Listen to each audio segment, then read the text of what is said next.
What's going on? It's reaperselectronics.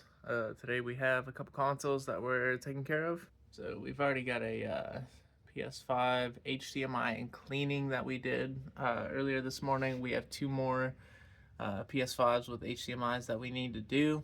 And then we also have this Xbox here, which I already repaired the HDMI port on this morning, but for some reason it's still not working, so I need to open that back up. But of course I need to get these other consoles done first, so that's not very fun because these Xboxes aren't a very good time if you've ever worked on them. But if you haven't, just know they're not fun to work on.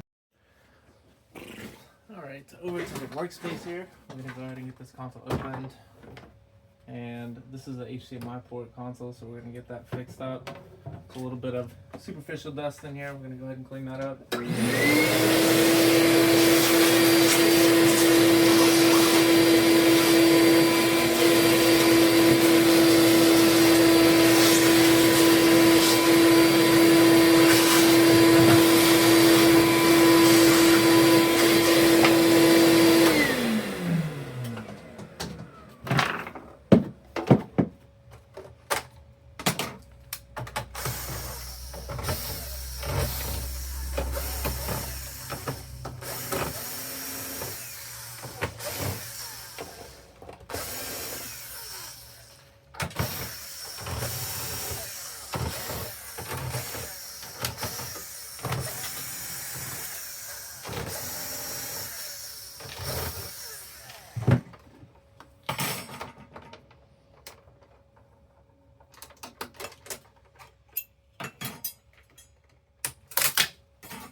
We got a little bit of dust in there. We're going to get that too.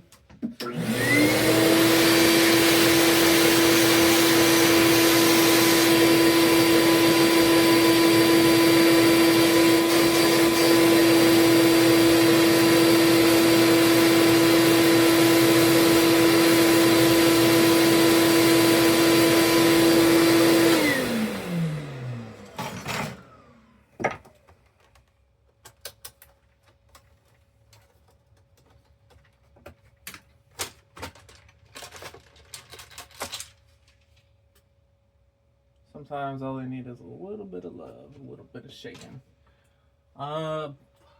This one has writing on the inside of it, so someone else has been in here before. Oh, I guess I just realized I didn't take off the tape there. Oh no, as you can see here, it looks like the little lights on here, somebody put the screw through the ribbon. Hopefully that still works. We're gonna move it out of the way though for these guys. That's not good. Good thing I'm filming this, huh? They would have never believed me. They would have thought it was my fault.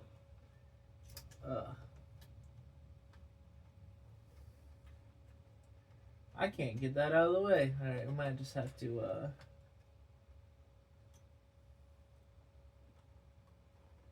there we go. Nope.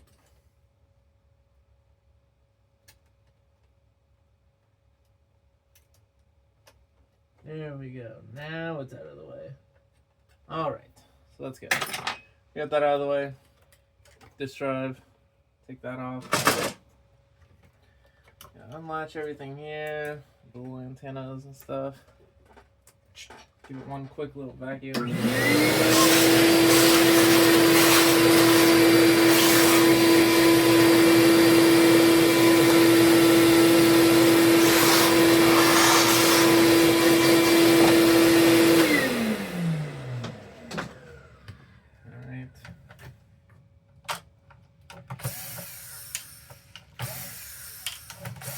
No, I do not use Zen pouches. I just have this to hold screws. It's the easiest thing. I have like all these trays, like screw trays and stuff, but they're too big. So I just try to keep everything more minimal. The smaller things are, the quicker you can move them. The quicker you can get stuff done. And we are all about speed here. Look at that. That is the wrong screw. That's for a PlayStation 4. Garbage. but that's okay. Sorry, didn't mean to bump you there. We have plenty of extras of these screws.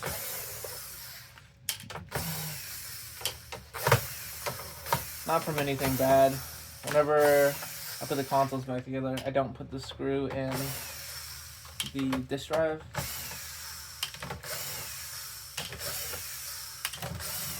Because those are always nice to have spare screws, and those are the most meaningless screws around, so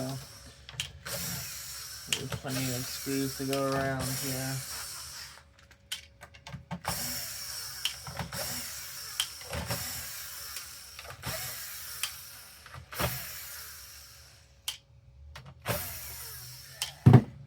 Alright, now that we have all those, pop this sucker. And we'll grab our screwdriver here.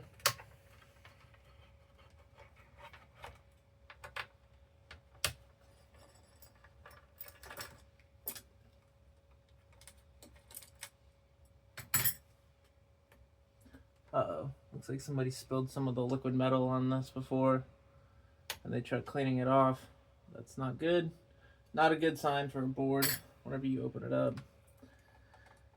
Because that stuff, oh yeah, there's actually liquid metal on the board. We're gonna have to look at that under the microscope. That's not good. Yeah, there's actually liquid metal on here. So, actually there's liquid metal on all of the parts. Even the screwed on bracket, I didn't see that. Yeah, look at that. Some liquid metal on there too. Not good at all. And this is why there's so many janky places around here, you know? Look, there's no screw here for the little SSD or whatever. Come on. I just hope that, and there's no screws in the back side of this. See how this panel lifts up here? Come on. Who did this? All right, let's check. Well, doesn't look like there's a significant damage from liquid metal on this side, so, but we need to clean that up. So we're gonna clean that up right there. I don't know if you can see that, but right here, that's not a row of capacitors. That is liquid metal. So let's move over to the soldering station here. All right, so I got the liquid metal cleaned off. It was right here. Let me see if I can show you there. It is cleaned off, but the downfall about it is there is damage to the board, which isn't very surprising. Whoever worked on this didn't know what they were doing, so I mean, you can just tell by the HDMI port area here. I don't know what they were doing, but we're gonna go ahead and fix that up. But yeah, on the opposite side where that permanent damage is, that's what happens, you know. I think I've said it in some of my other videos, but if this liquid metal gets anywhere on the board, it'll just eat straight through it. And that's exactly what it did on the other side there. It's irreparable damage. Nothing you can do about it. That's why I always recommend taking it to a reputable shop. The cheapest shop is always the worst. Always remember that. The cheapest shop is always the worst. In this business, it's not their business, but in game console repair,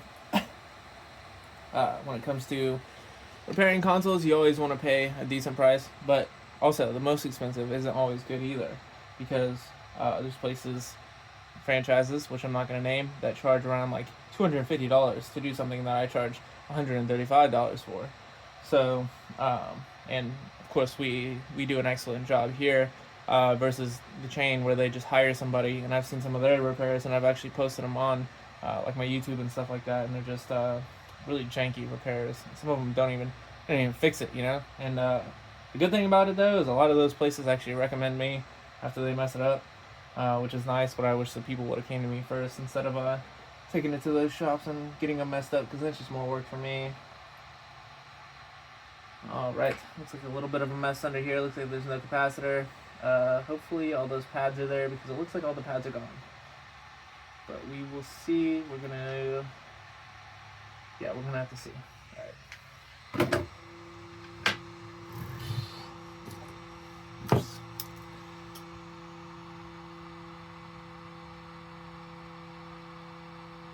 Yeah, this is some really janky work here. This is not good. And clean this up so we can even take a look, This is also why you don't use that nasty flux like all those other places use. Just not good. Not good. Makes a mess. My flux is like water almost, right?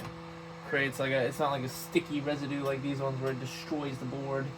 It's more of like a clean flux, I guess. Alright, here's a more close-up of that HDMI area. So they did scratch away here on the top where the feet go through. There is no capacitor back here on these pads. They just scratched it off, which is also janky work because instead of just putting a capacitor back on, they decided to scratch it off. But yeah, you can see the flux that they use definitely damaged the board. But this isn't going to be a really big issue or anything. I already cleaned it up, so it looks like it's a nice little area for us to go ahead and install our HDMI port on there. I'm just going to run over it with some more solder of my own and make sure to put that capacitor back on there. Alright, so I started with some of my flux on here, put that on there. I'm going to go ahead and clean off my soldering iron a little bit. So I've had people like give me crap about my soldering iron too. You see how like dark it is? So it's probably not going to focus.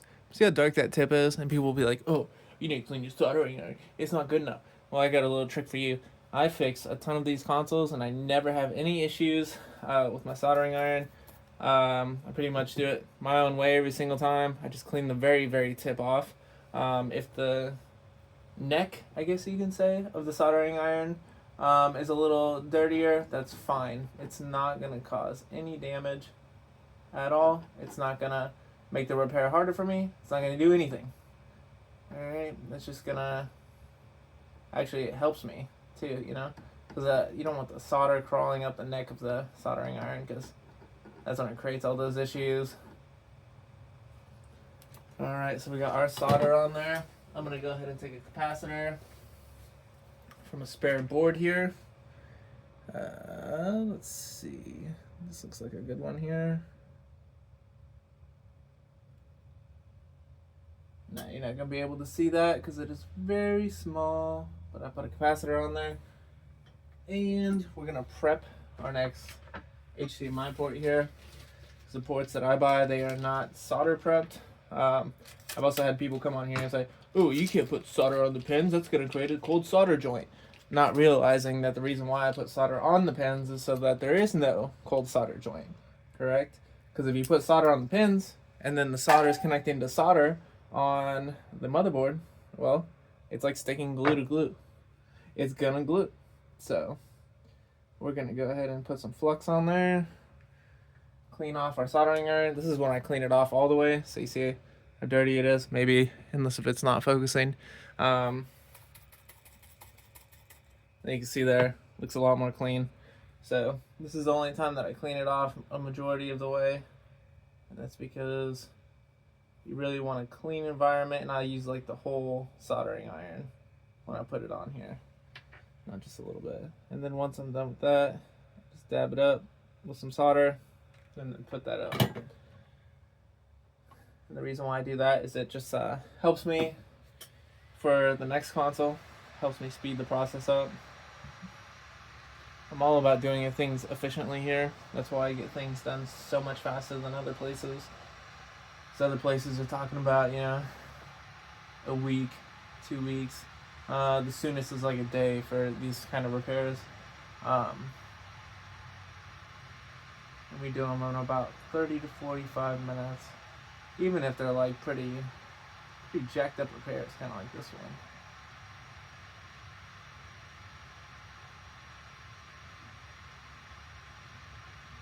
Alright, so it looks like we got that capacitor on there.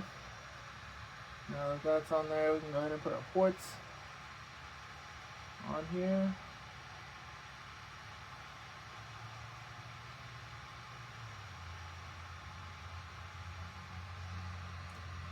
Alright, as I heat that up, I'm just going to feed some solder right here, right here.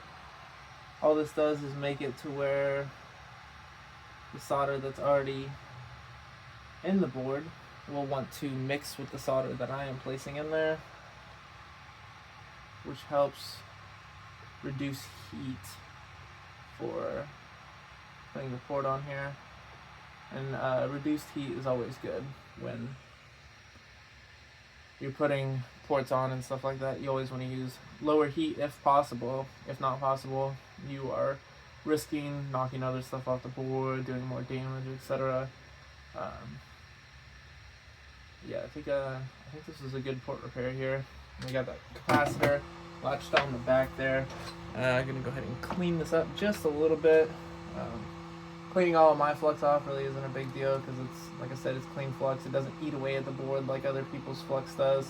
I actually don't know what kind of flux that they use, but the one that I use is like some, I don't know if it's like Chinese flux, something like that. It's not even in English, but this flux is fantastic. Love it. Been using it forever.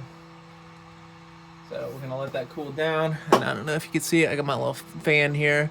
This is good for blowing it away out of my face as I'm soldering, and then as soon as I'm done soldering the port on, I go ahead and put the fan on, because like I said, time is money, time efficiency, and we really value our time here. So because we, just like the customers, we want stuff to come in and go out quick.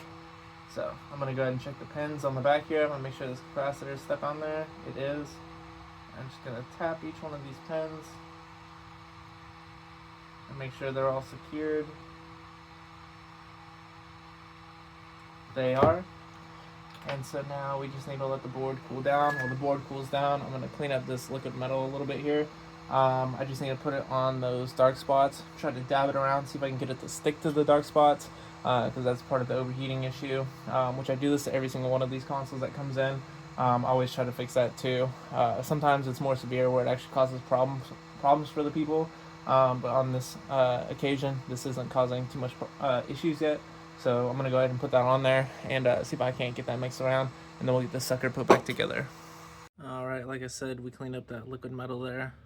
So as you can see, no bare spot there, and no bare spot there. So, man of my word, we got rid of that. So hopefully that issue doesn't cause any problems for this person. But now we're going to go ahead and get the board put back in the console. All right.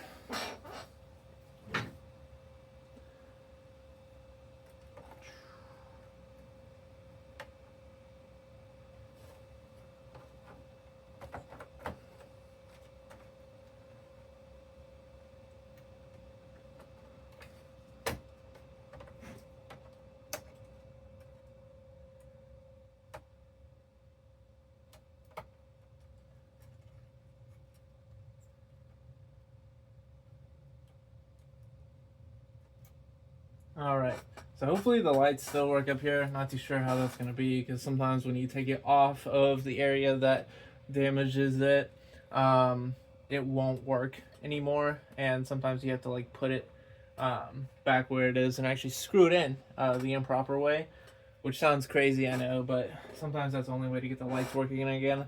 So we did clean up that liquid metal there. I also cleaned it up on this side, but of course this stuff just eats away so fast, so even while cleaning it, it'll just destroy this. But other than that, the risk control is there. I'm just going to check my hands, make sure that there's no liquid metal on them before I put, just give them a little wipe before I put this back together, because of course if I have liquid metal on my hands and I go to put this back together, it, who knows what I touch here, so it could be anything really. But yeah, we're gonna get this screwed in here, and once we have the bracket on here, I'm gonna go ahead and put this side panel back on and get the sucker screwed in.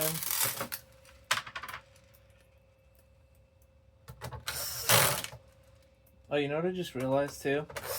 This is a disc version, but there's no disc version screw here. So there's usually like a giant screw that goes in there. Oop, phone call. Alright, well while I was on the phone there, I was able to get all those screws back in. So, now we just need to plug the little antennas up here. And tape them down as best as possible, which is better than what the last guy did, right? You just want to get those out of the way. It's not that serious to like tape it down or anything. I'm just frustrated with this, the last person who worked on this. They just did not do a good job. But that's why we're working on it, right? That's why it's here. All right. So all that looks good. Looks like the ribbon cable's out of the way too. The antennae look good. So we're gonna go ahead and plug this guy back on here. And see, I leave the screws in here. Smarter, right? More efficient. Like I said, efficiency. It's always the best.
Oop, didn't get that in there. Throw this sucker on there. And now, because one side is a lot cleaner than the other, we've got to pop off this side panel here. Give that a nice little brush and vacuum as well.